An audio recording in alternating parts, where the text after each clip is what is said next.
한국으로 수학여행이라고요? 저희 선배들은 런던, 뉴욕, 도쿄였는데 왜 하필 한국일까요? 안녕하세요. 저는 마리 르페브르입니다. 역대 프랑스 대통령들을 배출한 파리 최고 명문 고등학교 3학년이에요. 솔직히 말씀드리면 저희의 오만함은 하늘을 찔렀습니다. 프랑스가 세계 최고라고 믿어 의심치 않았거든요. 한국, 분단된 나라, 아직 전쟁 중인 위험한 곳 아니었나요? 학부모 200명이 긴급 집회를 열었어요. 우리 아이들을 전쟁터에 보낸다니. 프랑스 최대 은행 부행장까지 나서서 교육부를 협박했죠. 하지만 한국에서 겪은 7일간의 경험은 그 누구도 예견하지 못한 충격이었어요. 도대체 무슨 일이 벌어졌길래 프랑스 최고 엘리트들이 완전히 바뀌었을까요? 마지막까지 시청하시면 진짜 선진국이 무엇인지 아실 거예요. 그럼 지금 바로 시작할게요. 안녕하세요. 저는 마리 르페브르입니다. 파리 최고 명문 고등학교 3학년이죠. 그날은 정말 평범한 화요일이었어요. 아침 조회 시간에 교장 선생님이 단상에 올라섰습니다. 올해 수학여행 목적지 발표였거든요. 모든 학생들이 기대에 찬 표정으로 바라봤죠. 런던, 로마, 아니면 베를린. 교장 선생님이 입을 열었습니다. 올해 우리 학교는 서울로 수학여행을 간다는 거였어요. 교실이 순간 조용해졌어요. 그리고 곧바로 웅성거림이 터져나왔습니다. 서울이라고요? 대체 그게 어디죠? 몇몇 친구들은 휴대폰을 꺼내 급하게 검색하기 시작했어요. 저 역시 당황스러웠습니다. 한국이라니, 아시아의 그 작은 나라 말이죠. 분단된 나라, 아직도 전쟁 중인 나라 아니었나요? 왜 우리가 그런 곳으로 가야 하는 걸까요? 점심시간이 되자 학교는 완전히 뒤집혔어요. 학생들은 복도와 급식실에서 이 얘기로 떠들어댔습니다. 대부분은 불안해했고 일부는 노골적으로 불쾌해했어요. 샤를 뒤퐁이 큰 소리로 불평을 쏟아냈습니다. 저희 반에서 가장 부유한 집안 아들이에요. 아버지가 프랑스 최대 은행의 부행장이거든요. 샤를은 항상 거만했지만 이날은 특히 더했습니다. 자신이 왜 후진국에 가야 하는지 아버지께서 절대 허락하지 않으실 거라고 목소리를 높였어요. 다른 친구들도 고개를 끄덕였어요. 사실 저도 마음 한편으로는 동감이었거든요. 프랑스가 세계 최고의 선진국인데 왜 굳이 그런 곳으로 가야 하는 건지 이해할 수 없었습니다. 그날 오후 집에 돌아와서 부모님께 말씀드렸어요. 어머니의 반응은 예상했던 대로였습니다. 그곳은 안전하지 않을 거라며 혹시 무슨 일이라도 생기면 어쩌냐고 걱정하셨거든요. 저는 어머니의 걱정이 이해됐어요. 몇 년 전 파리에서 테러가 일어났을 때 저는 공항에 갇혀 있었거든요. 그때의 공포가 아직도 생생해요. 사람들의 비명소리, 경찰 사이렌, 그리고 그 끝없는 기다림. 다시는 그런 상황에 처하고 싶지 않았어요. 다음 날 학교는 아수라장이었습니다. 학부모들이 몰려온 거예요. 대강당에 200명 가까이 모였죠. 저는 창문 너머로 그 광경을 지켜봤어요. 한 어머니가 목소리를 높이며 우리 아이들을 전쟁터에 보낸다는 게 말이 되느냐고 항의했습니다. 다른 학부모들도 거세게 반발했어요. 한국은 아직도 분단 상태라며 언제 포탄이 떨어질지 모르는 곳이라고 소리쳤거든요. 그 중에서도 가장 격렬하게 반대한 건 샤를의 아버지였어요. 키가 크고 위험 있는 모습으로 단상 앞에 서서 말했습니다. 이건 말이 안 된다고.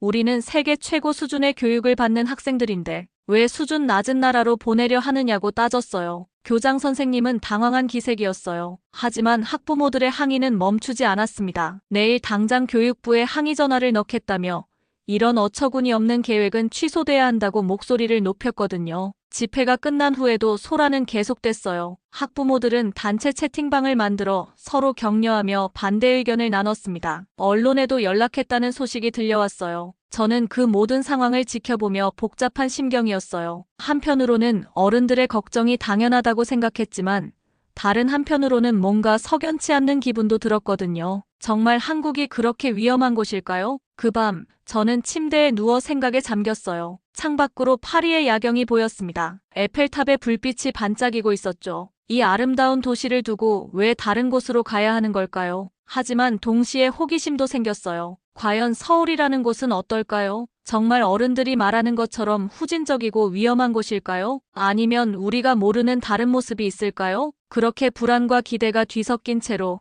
저는 한국행 비행기를 기다리게 됐습니다. 인천공항으로 향하는 비행기 안에서 저는 계속 불안했습니다. 창밖으로 보이는 구름들이 마치 제 마음처럼 흐렸어요. 샤를은 여전히 투덜거리고 있었죠. 그가 이 비행기가 착륙하자마자 뭔가 터질 것 같다고 중얼거렸어요. 그의 말에 다른 친구들도 긴장한 표정을 지었어요. 특히 소피는 얼굴이 창백해져 있었습니다. 파리 테러 때 저처럼 공항에 갇혔던 경험이 있거든요. 착륙 30분 전 기장이 안내 방송을 했어요. 그런데 그 순간 샤를의 휴대폰에 알림이 울렸습니다. 아버지가 보낸 뉴스 링크였어요. 샤를이 우리가 뭐라고 했냐며 한국에서 테러 위협이 있다는 뉴스를 보여줬어요. 순식간에 기내가 술렁였어요. 학생들은 서로 휴대폰 화면을 들여다보며 웅성거렸습니다. 저 역시 심장이 쿵쿵 뛰기 시작했어요. 정말 위험한 곳에 온 걸까요? 소피가 갑자기 흐느끼기 시작했어요. 자신은 못 내리겠다며 다시 파리로 돌아가고 싶다고 했거든요. 그녀의 눈물을 보니 저도 덩달아 무서워졌습니다. 과거 공항에서 느꼈던 그 공포가 되살아났어요. 경찰들이 뛰어다니고 사람들이 비명을 지르던 그날 말이에요. 하지만 비행기는 어김없이 인천공항에 착륙했습니다. 저희는 떨리는 마음으로 기내에서 나왔어요. 그런데 순간 저는 눈을 의심했습니다. 공항이 너무 깨끗하고 현대적이었거든요. 마치 SF 영화 속 세트장 같았어요. 바닥은 거울처럼 반짝였고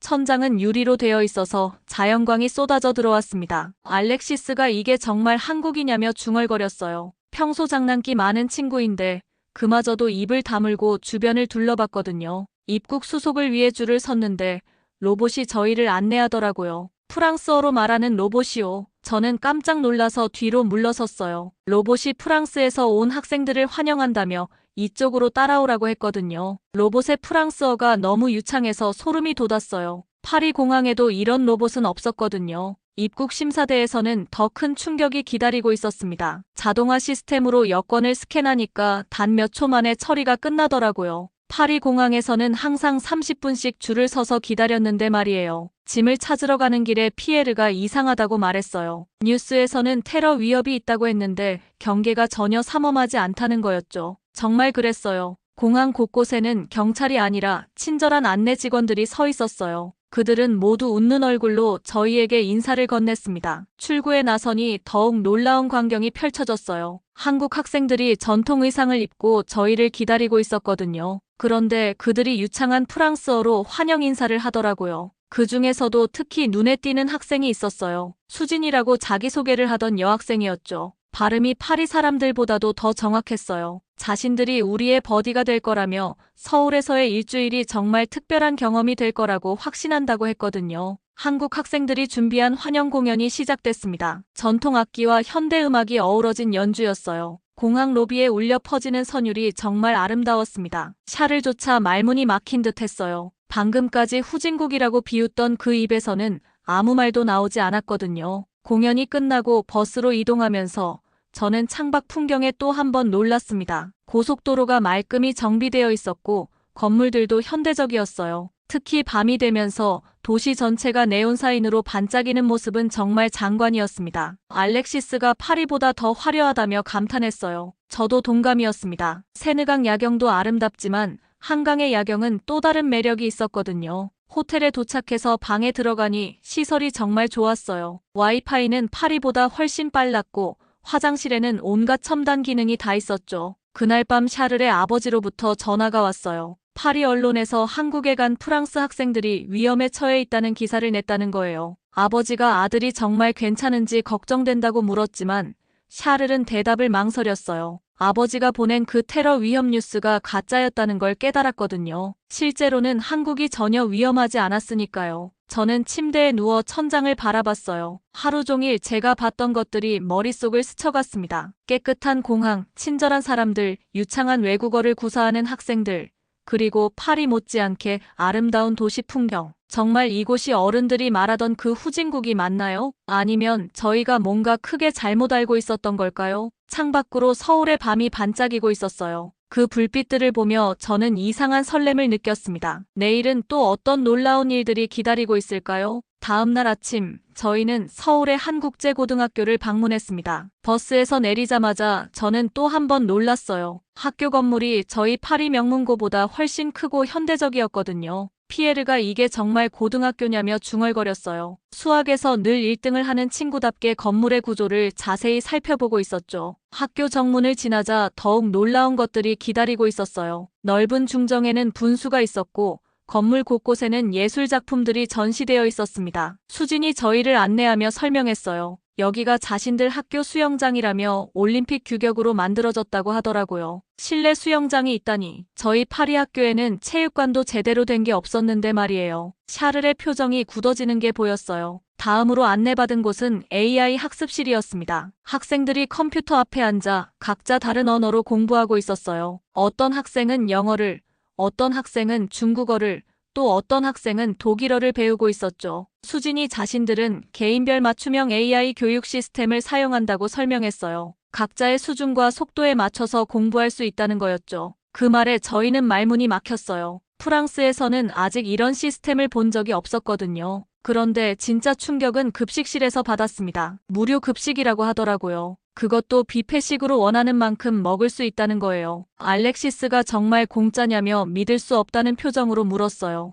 프랑스에서는 점심값만 해도 한 달에 꽤 큰 부담이었거든요. 더 놀라운 건 음식의 질이었어요. 영양사가 직접 짠 메뉴라고 하는데 맛도 좋고 종류도 다양했습니다. 한식뿐만 아니라 서양 음식, 중식, 일식까지 골라 먹을 수 있었어요. 오후에는 한국 학생들과 함께 수업을 들었습니다. 수학 시간이었는데 저희가 프랑스에서 대학교 1학년 때 배우는 내용을 고등학생들이 척척 풀어내더라고요. 피에르가 당황한 기색을 감추지 못했어요. 자신이 수학 천재라고 자부했는데 한국 학생들 수준이 예상보다 훨씬 높았거든요. 한국 학생 한 명이 피에르에게 함께 문제를 풀어보자고 제안했어요. 그런데 그 문제가 피에르도 못 푸는 난이도였습니다. 한국 학생은 차근차근 설명해주면서 쉽게 해답을 구했어요. 영어 시간은 더욱 충격적이었습니다. 한국 학생들이 원어민처럼 유창하게 영어로 토론하고 있었거든요. 심지어 어제 만난 수지는 프랑스어, 영어, 중국어, 일본어를 모두 구사한다고 했어요. 소피가 부러운 듯 몇 개 언어를 할 수 있냐고 물었습니다. 기본적으로 3-4개국어는 다들 한다는 대답이 돌아왔어요. 요즘에는 AI 번역기가 발달했지만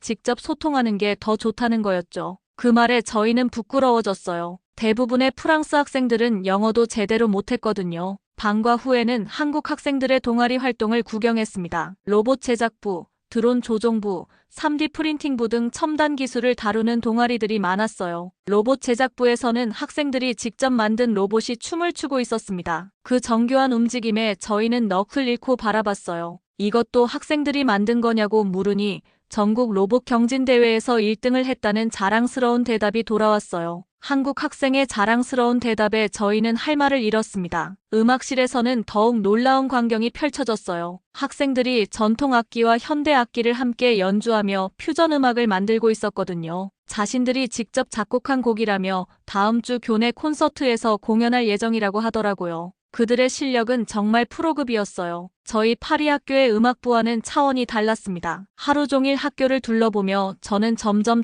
당황스러워졌어요. 한국 학생들의 수준이 저희보다 훨씬 높았거든요. 언어 실력, 수학 실력, 예술 실력, 심지어 기술까지. 특히 샤를은 견디기 힘들어했어요. 자신이 최고 엘리트라고 생각했는데 한국에 와서 그 자신감이 완전히 무너진 거죠. 이건 분명히 보여주기식이라며 저 학생들은 특별히 선발된 거라고 억지로 자신을 위로하려 했지만 그의 목소리에는 확신이 없었어요. 저녁에 호텔로 돌아와서 저는 부모님께 영상통화를 걸었습니다. 하루 종일 본 것들을 설명했지만 부모님은 쉽게 믿지 못하시더라고요. 너무 과장하는 거 아니냐며 한국이 그럴 리가 없다고 하셨거든요. 하지만 저는 제가 본 것들이 모두 진실이라는 걸 알고 있었어요. 한국의 교육 수준이 정말 높다는 것도요. 그날 밤 침대에 누워서 저는 깊이 생각했습니다. 과연 저희가 지금까지 알고 있던 한국에 대한 지식이 맞는 걸까요? 아니면 저희가 너무 편견에 사로잡혀 있었던 걸까요? 창밖으로 보이는 서울의 야경이 오늘따라 더욱 밝게 빛나고 있었어요. 마치 저에게 뭔가 중요한 메시지를 전하려는 것처럼 말이에요. 셋째 날 저녁 수진이 저희를 홍대 거리로 안내했습니다. 한국의 젊은이 문화를 체험해보라는 거였어요. 저는 솔직히 걱정이 됐습니다. 파리에서는 밤에 혼자 돌아다니는 게 위험했거든요. 소피가 불안한 목소리로 밤에 나가도 괜찮은지 물었어요. 파리에서 여성이 밤에 혼자 다니는 건 정말 무서운 일이었거든요. 특히 소피는 예전에 무서운 일을 당할 뻔한 적이 있어서 더욱 조심스러워했죠. 수진이 물론이라며 서울은 24시간 안전하다고 자신만만하게 대답했어요. 그 대답이 너무 자신만만해서 오히려 의심스러웠어요. 정말 그럴까요? 지하철을 타고 홍대 입구역에 내리자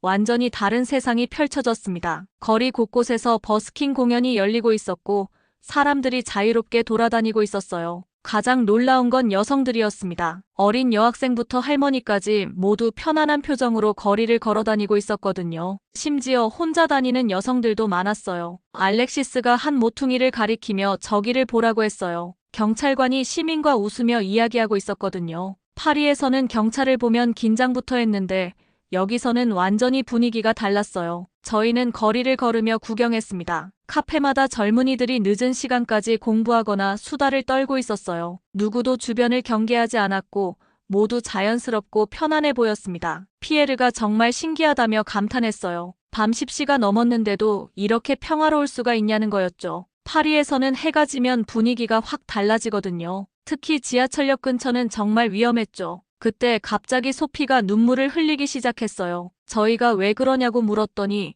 자신은 파리에서 밤에 혼자 나온 적이 거의 없다고 하더라고요. 항상 무서웠는데 여기서는 정말 자유로운 느낌이 든다는 거였어요. 그녀의 고백에 저희 모두 마음이 무거워졌어요. 생각해보니 저도 마찬가지였거든요. 파리에서는 항상 조심해야 했고 특히 밤에는 혼자 다닐 엄두를 못 냈어요. 수진이 저희를 편의점으로 데려갔습니다. 24시간 영업하는 곳이었는데 직원도 혼자 있고 손님들도 자유롭게 드나들고 있었어요. 여기서 야식도 주문할 수 있다며 새벽 2시에도 배달이 온다고 하더라고요. 정말요? 파리에서는 밤 9시 이후에는 대부분의 가게가 문을 닫았는데 말이에요. 편의점에서 나오다가 한 할아버지가 지갑을 떨어뜨리는 걸 봤어요. 저희는 급히 주워서 전해드렸습니다. 할아버지가 웃으며 요즘 젊은이들이 참 착하다고 말씀하셨어요. 그런데 그분이 지갑을 확인하지 않고 그냥 받아가시더라고요. 돈이 들어있을 텐데 의심하지 않으시는 거예요. 수진이 여기서는 지갑을 잃어버려도 다시 찾을 수 있다고 설명했어요. 자신도 지난달에 지갑을 잃어버렸는데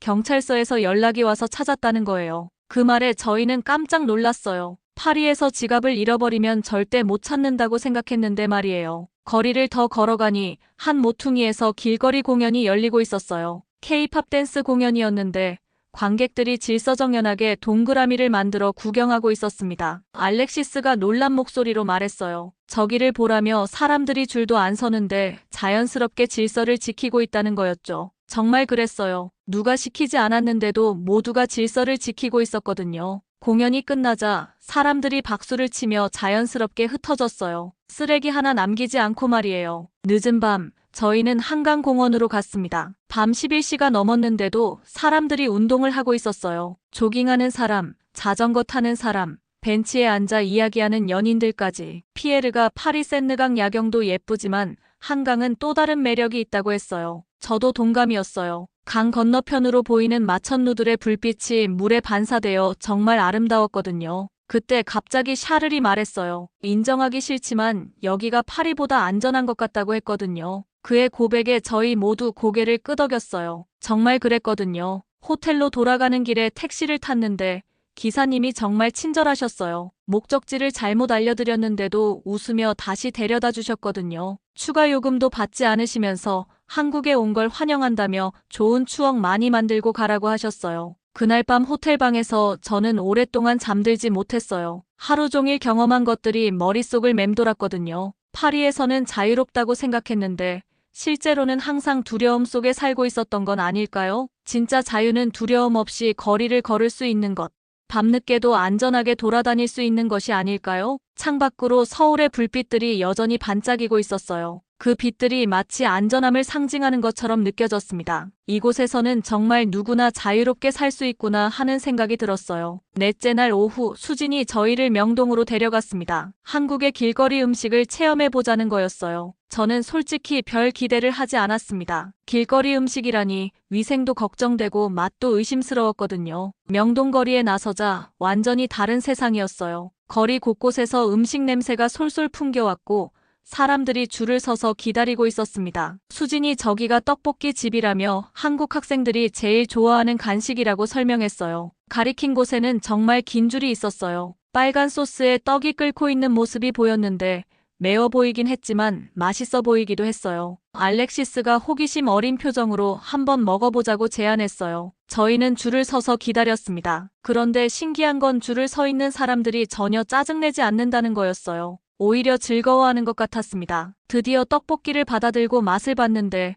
정말 깜짝 놀랐어요. 매콤하면서도 달콤한 맛이 일품이었거든요. 프랑스에서는 절대 맛볼 수 없는 독특한 맛이었어요. 소피가 정말 맛있다며 감탄했어요. 평소 매운 음식을 잘 못 먹는 친구인데도 계속 젓가락을 놓지 않더라고요. 다음으로 간 곳은 치킨집이었습니다. 한국의 치킨이 유명하다고 수진이 설명해줬어요. 저는 치킨이라면 KFC만 알고 있었는데 한국 치킨은 완전히 달랐어요. 바삭한 튀김옷에 달콤한 소스가 발라진 치킨을 한 입 베어 물자 입안에서 감칠맛이 폭발했어요. 정말 맛있었습니다. 피에르가 엄지를 치켜 세우며 이건 예술이라고 했어요. 수학만 좋아하는 친구가 음식에 이렇게 반응하는 건 처음 봤거든요. 저녁이 되자 수진이 저희를 편의점으로 데려갔어요. 야식을 주문해보자는 거였습니다. 새벽 2시에도 정말 배달이 오냐고 물으니 물론이라며 한국에서는 24시간 언제든지 음식을 주문할 수 있다고 하더라고요. 정말 신기했어요. 파리에서는 밤 9시만 넘어도 대부분의 음식점이 문을 닫는데 말이에요. 편의점에서 라면도 끓여 먹어봤습니다. 한국 라면이 이렇게 맛있는 줄 몰랐어요. 국물이 진하고 면발도 쫄깃했습니다. 알렉시스가 그릇을 비우며 이거 프랑스에도 수출하면 대박 날 것 같다고 했어요. 정말 그럴 것 같았어요. 그날 밤 정말로 새벽 2시에 치킨을 주문해봤습니다. 과연 올까 싶었는데 정확히 30분 후에 배달이 왔어요. 저희는 모두 폭소를 터뜨렸어요. 새벽에 따뜻한 치킨을 먹으며 이야기를 나누는 게 이렇게 즐거울 줄 몰랐거든요. 다음 날에는 길거리 공연을 구경했습니다. 홍대 앞에서 K-팝 댄스 공연이 열리고 있었는데 관중들의 반응이 정말 뜨거웠어요. 공연자가 저희에게 손짓하며 함께 해보라고 했어요. 처음에는 부끄러웠지만 알렉시스가 먼저 나서더니 저희도 따라했습니다. 서툴렀지만 관중들이 박수를 쳐주니까 기분이 좋았어요. 공연이 끝나고 저희는 스마트폰으로 영상을 찍어서 인스타그램에 올렸습니다. 프랑스 친구들한테 보여주고 싶었거든요. 그런데 이 영상이 큰 반향을 일으켰어요. 프랑스 친구들이 댓글로 놀라워했거든요. 정말 한국이냐며 완전 다른 세상 같다고, 길거리가 이렇게 깨끗하고 안전할 수가 있냐고 했어요. 저희가 올린 영상들을 보고 프랑스 현지에서도 화제가 됐다고 하더라고요. 한국에 대한 관심이 급격히 높아졌다는 소식도 들려왔어요. 특히 음식 영상들이 인기가 많았어요. 떡볶이, 치킨, 라면 등을 먹는 모습을 보고 많은 사람들이 신기해했거든요. 22세기 문명 속 한국이라는 해시태그까지 생겼대요. 저희가 보여준 한국의 모습이 너무 미래적이라고 생각한 거죠. 샤를조차 인스타그램에 한국 음식 사진을 올리고 있었어요. 처음에는 불평만 했던 친구가 이제는 적극적으로 체험하고 있더라고요. 인정할 건 인정해야 한다며 한국 음식은 정말 맛있다고 했거든요. 그의 변화를 보니 저도 뿌듯했어요. 유럽 언론에서도 저희 이야기를 다루기 시작했다고 수진이 알려줬어요. 프랑스 학생들이 본 한국의 진짜 모습이라는 제목으로 기사가 나갔다는 거예요. 그 기사에는 저희가 한국 문화를 체험하며 놀라워하는 모습들이 담겨 있었어요. 특히 안전한 밤거리와 24시간 배달 문화에 대한 내용이 크게 주목받았다고 하더라고요. 프랑스 사람들이 한국에 대해 완전히 잘못 알고 있었다는 댓글과 이제야 진짜 한국을 알게 됐다는 댓글들이 달렸다고 해요. 그날 밤 저는 하루를 돌아보며 생각했어요. 음식 하나, 길거리 공연 하나에도 이렇게 많은 이야기가 담겨 있구나 싶었거든요. 한국 사람들의 삶이 정말 풍요롭다는 걸 느꼈어요. 언제든지 맛있는 음식을 먹을 수 있고, 안전하게 문화를 즐길 수 있고, 자유롭게 표현할 수 있는 사회 말이에요. 창밖으로 여전히 불빛이 반짝이는 서울을 바라보며 저는 이곳에서의 남은 시간이 아쉬워지기 시작했어요. 다섯째 날 한국 학생들이 저희를 위해 특별한 공연을 준비했다고 했어요. 학교 대강당에서 열리는 문화교류 행사였습니다. 저는 또 어떤 놀라운 일이 기다리고 있을지 기대가 됐어요. 대강당에 들어서자 무대 위에 신기한 광경이 펼쳐져 있었습니다. 한쪽에는 전통 악기들이, 다른 한쪽에는 현대적인 음향 장비들이 놓여 있었어요. 수진이 마이크를 잡고 설명했어요. 오늘은 프랑스 친구들을 위해 특별한 공연을 준비했다며 동서양의 만남이라고 할 수 있다고 하더라고요. 그런데 갑자기 무대에서 익숙한 선율이 흘러나오기 시작했습니다. 알렉시스가 깜짝 놀라며 소리쳤어요. 이건 샹송이라고 했거든요. 정말 프랑스의 대표적인 샹송이 연주되고 있었어요. 그런데 뭔가 달랐어요. 한국 전통 악기인 가야금과 해금이 샹송의 선율에 어우러지고 있었습니다. 처음에는 어색할 것 같았는데 들어보니 정말 환상적이었어요. 피에르가 넋을 잃고 중얼거렸어요. 이럴 수가 있냐면서요. 동양과 서양의 음악이 이렇게 아름답게 조화를 이룰 수 있다니. 이어서 한국 전통 춤과 현대 무용이 함께 펼쳐졌습니다. 한복을 입은 무용수들이 우아하게 춤추는 가운데 현대 의상을 입은 댄서들이 비보잉을 선보였어요. 저도 모르게 감탄사가 터져나왔어요. 전통과 현대가 이렇게 자연스럽게 어우러질 수 있다니 정말 신기했거든요. 그런데 진짜 놀라운 건 그 다음이었어요. 무대 위에 거대한 스크린이 내려오더니 사물놀이 소리에 맞춰 영상이 재생되기 시작했습니다. 한국의 사계절을 담은 아름다운 영상이었는데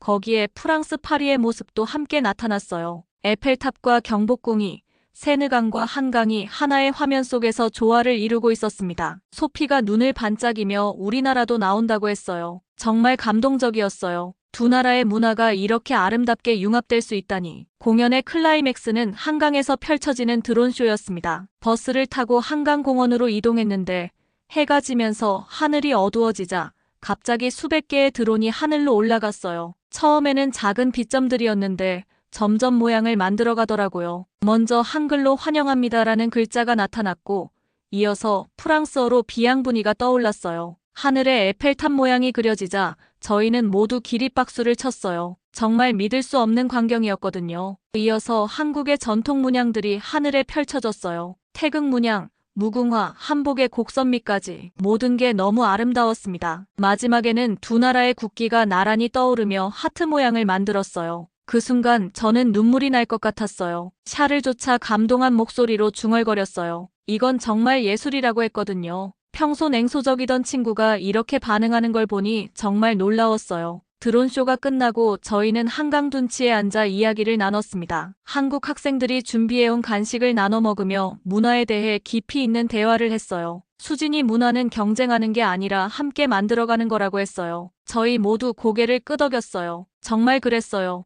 오늘 본 공연이 바로 그것을 보여줬거든요. 한국 학생이 프랑스 문화도 정말 아름답다며 자신들이 배울 게 많다고 겸손하게 말했어요. 그 말에 저는 부끄러워졌어요. 저희는 지금까지 한국을 무시했는데 한국 학생들은 프랑스 문화를 존중하고 있었거든요. 그날 밤 호텔로 돌아가는 길에 저희는 계속 오늘 본 공연에 대해 이야기했어요. 알렉시스가 문화의 힘은 정말 대단하다고 감탄했어요. 피에르도 한국이 이렇게 문화 강국인 줄 몰랐다며 인정하는 목소리였어요. 저는 스마트폰으로 오늘 찍은 영상들을 다시 봤어요. 드론쇼, 퓨전 공연, 한국 학생들의 밝은 표정들, 모든 게 꿈만 같았어요. 인스타그램에 영상을 올리자 또다시 폭발적인 반응이 일어났어요. 프랑스 친구들이 연신 놀라워했거든요. 이게 정말 한국이냐며 완전 미래 세계 같다고, 문화 수준이 이렇게 높을 줄 몰랐다는 댓글들을 읽으며 저는 뿌듯했어요. 한국의 진짜 모습을 사람들에게 보여줄 수 있어서 말이에요. 그날 밤 저는 오랫동안 잠들지 못했어요. 오늘 경험한 모든 것들이 머릿속을 스쳐갔거든요. 문화는 정말 국경을 초월하는구나 싶었어요. 언어가 달라도,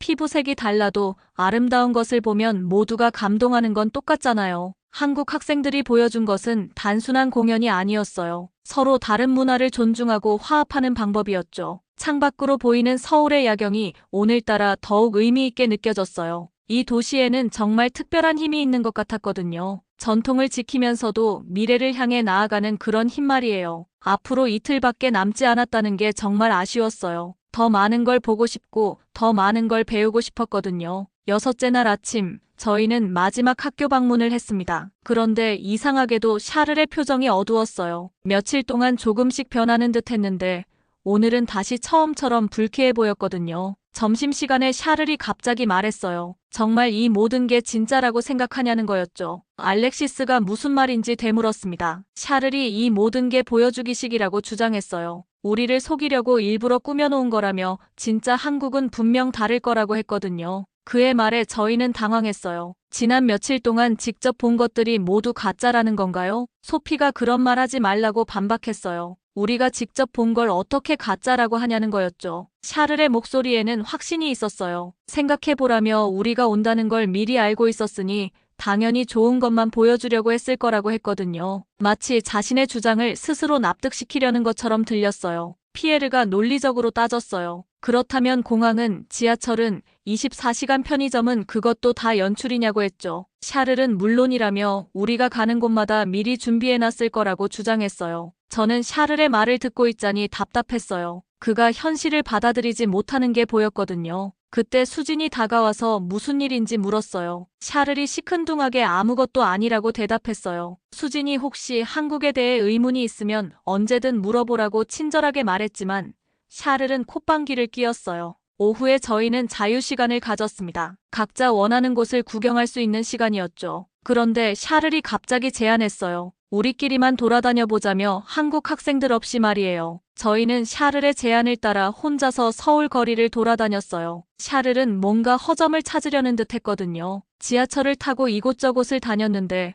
어디를 가도 깨끗하고 질서정연했어요. 사람들은 친절했고 시설은 현대적이었습니다. 샤를이 이상하다며 정말 다 이런 거냐고 중얼거렸어요. 점점 당황하는 기색이 역력했거든요. 저녁에 다시 모였을 때 저희 사이에 격렬한 토론이 벌어졌어요. 알렉시스가 샤를에게 이제 인정해야 한다며 한국이 정말 이런 나라라고 했어요. 샤를이 소리쳤어요. 절대 안 된다며 이럴 리가 없다고 했거든요. 그의 목소리에는 절망감이 섞여 있었어요. 알렉시스가 그럼 뭐가 문제냐며 한국이 발전된 나라면 좋은 거 아니냐고 따졌어요. 샤를의 고백이 나왔어요. 좋은 게 아니라며 우리가 최고라고 배웠는데 그게 거짓말이었다는 뜻이라고 했거든요. 그의 고백에 저희는 순간 침묵했어요. 그가 정말 힘들어하고 있다는 걸 알 수 있었거든요. 소피가 조용히 말했어요. 누가 최고인지는 중요하지 않다며 서로 배우는 게 중요한 거라고 했죠. 피에르의 말에 저도 고개를 끄덕였어요. 진짜 선진국은 다른 나라를 무시하는 나라가 아니라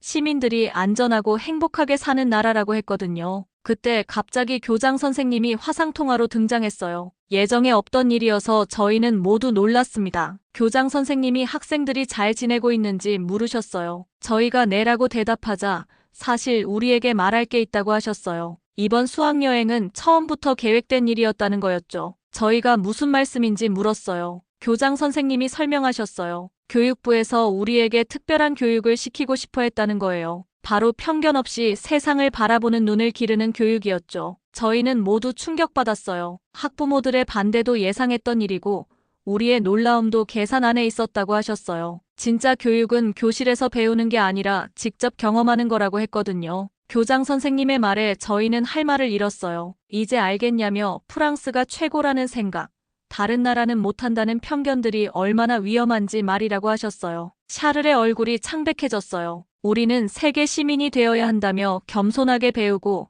다른 문화를 존중하는 사람이 되어야 한다고 하셨거든요. 화상통화가 끝나고 저희는 한동안 말이 없었어요. 모든 것이 계획된 교육이었다니. 알렉시스가 어이없다는 표정으로 말했어요. 그럼 우리가 놀란 건 다 예상된 일이었다는 거냐고 했거든요. 제가 말했어요. 아니라고, 우리의 반응은 진짜였다고, 한국의 모습도 진짜라고 했거든요. 피에르가 동의했어요. 맞다며 중요한 건 우리가 뭔가 배웠다는 거라고 했죠. 샤를은 여전히 충격에서 벗어나지 못한 듯 했어요. 하지만 이제는 화나기보다는 혼란스러워 보였어요. 그럼 자신이 지금까지 알고 있던 게 다 틀렸다는 거냐고 물었거든요. 소피가 조심스럽게 말했어요. 틀렸다기보다는 부족했던 거라고 했죠. 그날 밤 저는 정말 많은 생각을 했어요. 교장 선생님의 말이 계속 머릿속을 맴돌았거든요. 정말 저희에게는 편견이 있었나 봐요. 한국을 무시하고 프랑스만이 최고라고 생각했던 건 말이에요. 하지만 이번 여행을 통해 깨달았어요. 세상은 생각보다 훨씬 넓고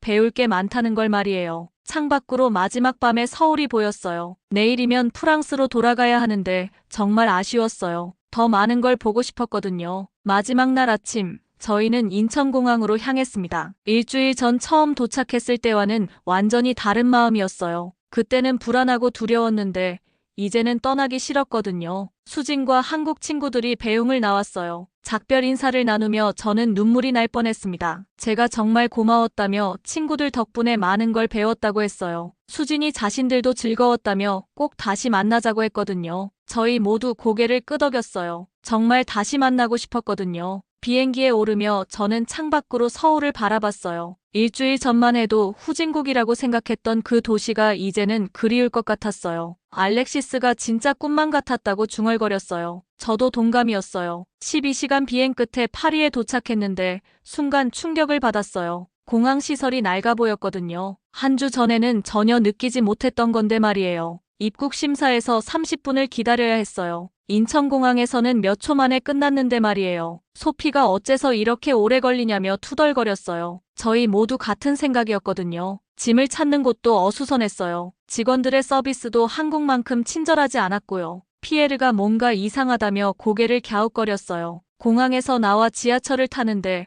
또 다른 충격이 기다리고 있었어요. 역사가 지저분했고 냄새도 났거든요. 서울 지하철과는 천지 차이였어요. 알렉시스가 놀란 표정으로 파리가 이렇게 더러웠냐고 했어요. 저희는 모두 말문이 막혔어요. 집에 도착해서 부모님께 인사를 드렸는데 첫 마디가 걱정이었어요. 정말 괜찮았냐며 위험하지 않았냐고 하셨거든요. 제가 엄마, 한국은 파리보다 훨씬 안전하다고 대답했어요. 제 대답에 부모님이 어리둥절해 하셨어요. 그럴 리 없다며 뉴스에서는 다르게 나왔다고 하셨거든요. 뉴스가 틀렸다며 제가 직접 봤다고 말씀드렸어요. 저는 일주일 동안 찍은 사진과 영상들을 보여드렸어요. 부모님은 정말 놀라워하셨거든요. 다음날 학교에 가니 더 큰 반전이 기다리고 있었어요. 저희가 올린 인스타그램 영상들이 프랑스 전체에서 화제가 됐다는 거예요. 한국에 대한 편견을 깬 프랑스 학생들이라는 제목으로 주요 언론에서 다뤘다고 하더라고요. 특히 샤를의 아버지가 큰 충격을 받았다는 소식이 들려왔어요. 아들이 보낸 영상들을 보고 완전히 생각이 바뀐 거래요. 자신이 얼마나 무식했는지 깨달았다면서 공개적으로 사과했다고 해요. 학부모들도 마찬가지였어요. 처음에는 격렬하게 반대했던 분들이 이제는 한국을 배워야 한다고 말하고 있다는 거예요.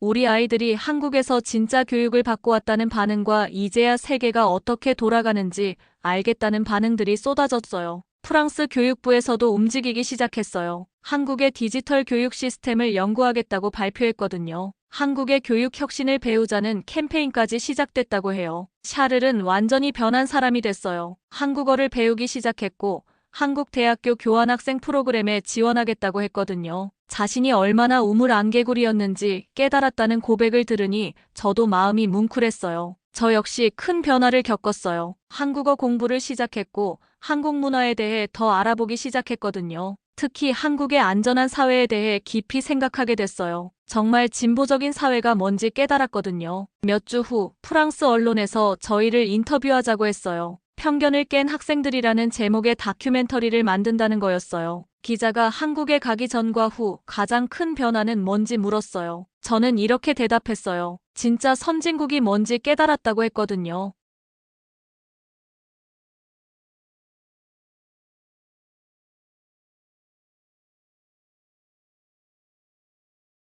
알렉시스는 아예 한국어 학당에 등록했어요. K-팝을 통해 한국어를 배우고 있다고 하더라고요. 그날 밤 저는 다시 한국에서 찍은 사진들을 봤어요.